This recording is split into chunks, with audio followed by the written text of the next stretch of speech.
எந்த அரசியல் கட்சியும் துணியாத, எந்த அரசியல் கட்சி நிர்வாகம் துணியாத, தைரியம் இப்படிப்பட்ட ஒரு செயலை செய்யாத ஒரு செயலை இன்னைக்கு இந்த விழுப்புரம் மாவட்டத்தினுடைய திமுகவுடைய மத்திய மாவட்ட பொறுப்பாளர், விழுப்புரம் தொகுதியினுடைய சட்டமன்ற உறுப்பினர் திரு லட்சுமணன் அவர்கள் இன்றைக்கு அந்த கற்பழிப்பில் புகாரிலே இருக்கிற குற்றவாளிக்கு நற்சான்று வழங்கியிருக்கிறார்.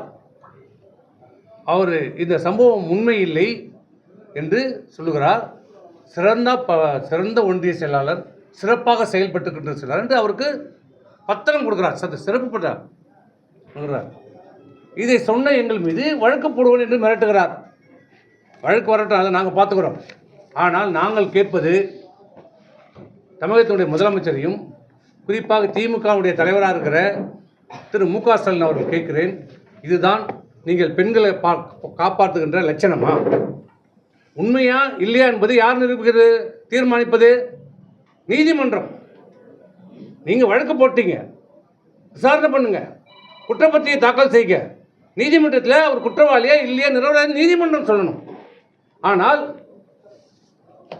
போலீஸ் அதிகாரம், நீதித்துறை, அனைத்து அதிகாரங்களும் இந்த மாவட்ட செயலாளர், இந்த விழுப்புரம் சட்டமன்ற தொகுதி லட்சுமணனுக்கு யார் கொடுத்தது? இந்த தைரியம் லட்சுமணனுக்கு எப்படி வந்தது? எங்கு வந்தது? திமுக இருக்கிற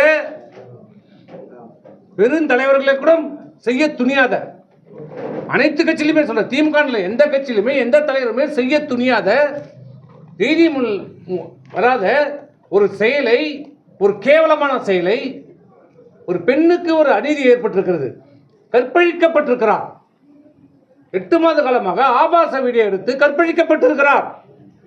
அப்படிப்பட்ட இந்த கற்பழித்த அந்த கயவனுக்கு, அந்த குற்றவாளிக்கு, அந்த கட்சியினுடைய மாவட்ட செயலாளர், மக்களால் தேர்ந்தெடுக்கப்பட்ட, இந்த விழுப்புரம் தொகுதியுடைய மக்களால் தேர்ந்தெடுக்கப்பட்ட, அதுவும் படித்த ஒரு மருத்துவராக இருக்கிற டாக்டர் லட்சுமணன் இப்படிப்பட்ட ஒரு அறிக்கையை வெளியிட்டிருக்கிறார்.